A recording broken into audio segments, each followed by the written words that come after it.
আসসালামু আলাইকুম রহমতুল্লাহ। আশা করি আপনারা সকলে ভালো আছেন। আলহামদুলিল্লাহ আমি আপনাদের দোয়ায় ভালো আছি। আজকে যে মোবাইলটি মেরামত করতেছি এই মোবাইলটির মডেল হলো Redmi Note 8 Pro। এই মোবাইলটির সমস্যা হলো চার্জ হয় না। কাস্টমার এসে বলেছে ভাইয়া মাঝে মধ্যে চার্জ হয় আবার মাঝে মধ্যে হয় না। তো আজকে কিভাবে এই চার্জিং সমস্যার সমাধান করতে হয় স্টেপ বাই স্টেপ আপনাদের সাথে শেয়ার করব ইনশাআল্লাহ। প্রথমে আমরা থিনার অথবা হিট দিয়ে মোবাইলের ব্যাক শেলটি খুব যত্ন সহকারে খুলে নেওয়ার চেষ্টা করব। খেয়াল রাখতে হবে ব্যাক শেলটি খোলার সময় ফিঙ্গারপ্রিন্ট যেন ছিঁড়ে না যায় এবং ব্যাক শেলটি যেন ভেঙে না যায় এ ধরনের লক্ষ্য রাখতে হবে। আপনারা দেখতে পাচ্ছেন আমি শক্তি দিয়ে নয় কৌশল দিয়ে এই ব্যাক শেলটি খোলার চেষ্টা করতেছি। যেখানে তিনার প্রয়োজন হচ্ছে সেখানে তিনার দিচ্ছি আর যেখানে হিট প্রয়োজন হচ্ছে সেখানে হিট দিচ্ছি। এভাবে আপনাদের ব্যাক শেলটি খুলে নিতে হবে। ব্যাক শেলটি খোলা হয়ে গেছে, এখন স্টেপ বাই স্টেপ স্ক্রুগুলো খুলে নিতে হবে। এখানে সকল স্ক্রু খোলা লাগবে না, নিচের দিকে সেকেন্ড পিসিবি লজিকের যেখানে আছে সেখান থেকে স্ক্রুগুলো খুলে নিলেই হবে। আপনারা দেখতে পাচ্ছেন স্ক্রু খোলা শেষ হয়ে গেছে। এখন সেকেন্ড পিসিবি লজিকটা রেবন থেকে আলাদা করে নিব। আলাদা হয়ে গেলে খেয়াল করতে হবে এখানে কোনো ধরনের শর্ট সার্কিট হয়েছে কিনা। এখানে 5 ভোল্ট যেহেতু ইন হয় এখানে শর্ট সার্কিট হওয়ার সম্ভাবনা বেশি থাকে, তাই কালি চোখে খেয়াল করতে হবে কোথাও শর্ট সার্কিট হয়েছে কিনা। আমি এটা আলাদা করার পরে কোনো ধরনের শর্ট সার্কিট আছে কিনা পরিপূর্ণ চেক করলাম। চেক করে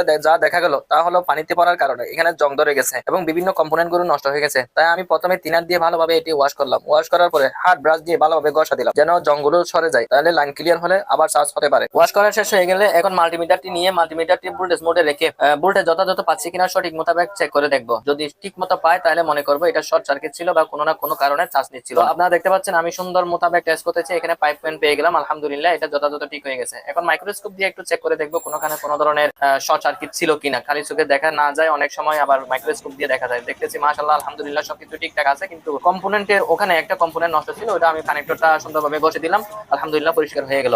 তো আমরা প্রতিদিন প্রতিটা কাজ এভাবে চ্যালেঞ্জ মোকাবেলা করে কাস্টমারের হাতে ফিরিয়ে দেই। তো আপনারা দেখতে পাচ্ছেন এটা খুব সুন্দরভাবে ভোল্টেজ নিচ্ছে। আজকের ভিডিও এই পর্যন্তই। ধন্যবাদ সবাইকে। আসসালামু আলাইকুম।